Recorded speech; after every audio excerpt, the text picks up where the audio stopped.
James Webb shows us that the universe could be twice as old as previously thought. The evidence is staggering, and new theories show that we have made a crucial miscalculation so far. The universe is not 13.8 billion years old at all. It is 26.7 billion years old, or even older. The knowledge about the true age of the universe has basically always been there, but no one gave the correct theories the attention they deserved. The James Webb Space Telescope has been causing a stir ever since it went into operation. Scientists have been thrilled and shocked ever since. Old theories are suddenly being swept off the table, and new truths are coming to light. With its unprecedented observations of high redshift galaxies, this telescope has given us insights into the youth of the universe that were previously impossible. In the process, scientists have discovered a remarkable problem: the existence of galaxies that are far more massive and evolved than our current models of cosmology and galaxy formation would allow. These observations contradict the currently accepted lambda CDM model that describes the expansion of the universe. The latest findings are clear indications that we have completely misunderstood something. It's possible that our knowledge of the fundamental forces and processes in the universe is nowhere near as mature and advanced as we thought. Science needs to rethink and is facing a revolution of the century.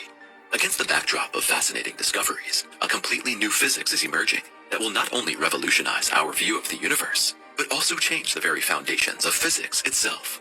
At the center of this new science is the long-ignored work of Swiss astronomer Fritz Zwicky, a completely new model for the true age of the universe and the phenomenon of the angular expansion of galaxies. To understand the groundbreaking work of people like Fritz Zwicky and the new models, we must first turn to conventional cosmology. Did you know what a feat of astrophysics it was to reconstruct the origin of the universe from numbers and observations? Everything seems so coherent that these assumptions were long believed to be true.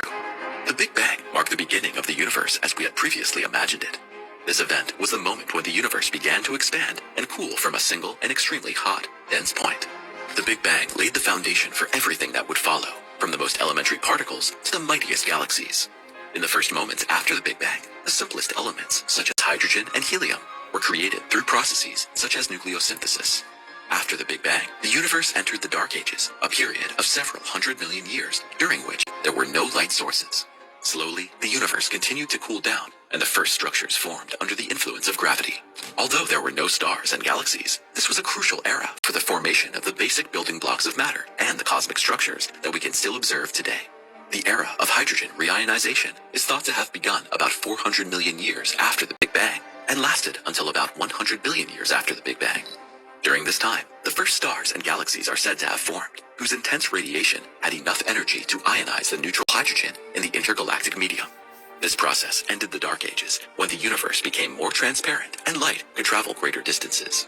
However, according to the latest findings, these brightly shining and highly structured galaxies already exist in precisely this epoch. Surprisingly, the analyses of the light revealed that these galaxies do not only contain very large stars of the first generation. The composition points more to a colorful mixture of stars of different ages. These galaxies had been in existence for at least several 100 million years when they emitted this light. Scientists previously even assumed that it takes more than a few billion years for galaxies of this type to form.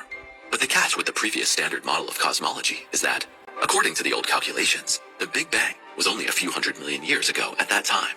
This gives rise to three scenarios. The Big Bang took place much earlier, and the universe is much older than 13 billion years. Or, stars and galaxies formed much faster than previously thought. Or the third variant says that we are seeing galaxies here that may have come from a predecessor universe, or a universe that exists alongside ours. Let's take a look at how researchers have previously imagined the formation of the first galaxies. Galaxy formation supposedly coincided with the beginning of hydrogen reionization and continued as matter in the universe came together under the influence of gravity to form larger and larger structures. These early galaxies are said to have been very small, had high star formation rates that filled the universe with light and energy, and are thought to have contained very different elements to today's advanced galaxies. In the previous standard cosmological model, the quasar epoch was a time that peaked around 2 to 3 billion years after the Big Bang. Quasars are extremely luminous cores of galaxies that are powered by supermassive black holes that devoured matter. Due to their immense energy and luminosity, they were the brightest objects in the still young universe, and they are said to have played a decisive role in the further reionization and heating of the intergalactic medium. But now comes the next bombshell. In addition to the impossible galaxies, James Webb also discovered 6 presumably very old black holes, which also existed only a few 100 million years after the Big Bang. The quasar epoch has therefore obviously been wrongly assessed, at least in terms of its dating. According to previous considerations, helium reionization took place about 2 to 3 billion years after the Big Bang and after hydrogen reionization, and, according to scientists' previous ideas, was triggered by the intense ultraviolet radiation of the very first massive stars and quasars. During this time, the previously neutral helium in the universe is said to have been converted into ionized forms. This process is said to have heralded a further phase of warming transparency. The fascinating thing about this previous model of the development of our universe is that it was somehow coherent. It made sense, and the doubts were few and far between. But James Webb showed the scientists who had long believed in this theory something completely different. It's true, the lambda CDM model is no longer tenable, certainly not as far as the age of the universe is concerned. Perhaps certain parts of this history of the universe can be true if we shift them in time. Recent observations and the need for new answers are now opening the doors to a new era of physics that will reshape our understanding of cosmic history. First, let's look at possibly the biggest source of error for astronomers, redshift and the phenomenon of angular expansions of galaxies. Astronomers have observed unexpectedly large angular expansions in galaxies at higher redshifts.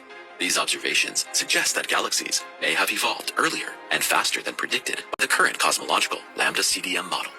To understand the angular expansion of galaxies, you can imagine holding a pencil right in front of your eyes. The pencil appears to be a certain size. If you move the pen further away, it appears to get smaller, although the actual size of the pen remains unchanged. The apparent reduction in size of the pen is an example of angular dilation. It is a measure of how large or small an object appears, depending on its distance. The principle works similarly for galaxies in space. A galaxy at a great distance appears smaller than one that is closer to us, even though both may actually be similar in size. The angular expansion, therefore, gives us an indication of how large a galaxy appears in the sky, not how large it actually is. Now to the phenomenon of angular expansion in galaxies and why it's so important now.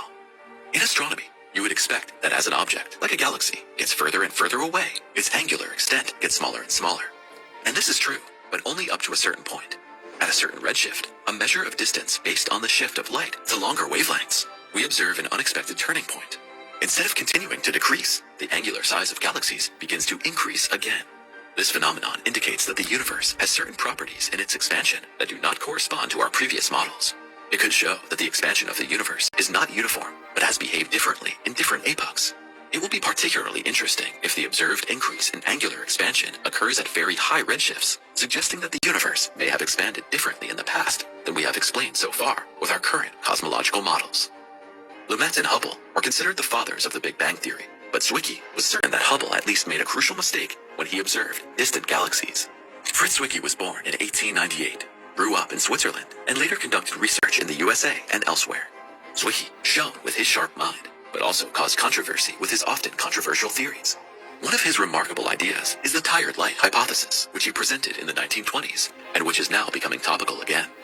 Zwicky speculated that the redshift of light from distant galaxies need not necessarily be evidence of the expansion of the universe, but could instead be explained by the loss of energy of light over large distances. The idea that the redshift of distant galaxies proves expansion was largely introduced to the world by Edwin Hubble. Although Hubble was almost able to prove his ideas, there were discrepancies that could now come back to haunt him. Hubble's tension showed anything but consistent results. Zwicky's theory, on the other hand, explains the phenomena of very distant galaxies without these tensions.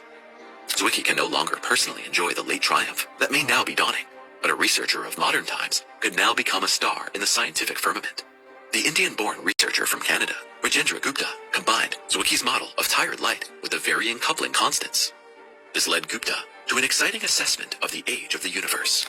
Gupta's theory states that fundamental constants, such as the speed of light, Planck's constant, and the gravitational constant have not been uniform over time, but have undergone important variations. This entirely new and dynamic view of fundamental constants could explain the observed anomalies in the angular expansion of galaxies and the discrepancies in the current cosmological model.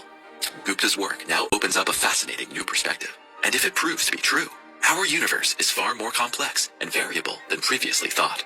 Gupta's new calculations of the age of our universe arrive at an age of at least 26.7 billion years. Subscribe to the channel now and stay tuned for all new videos.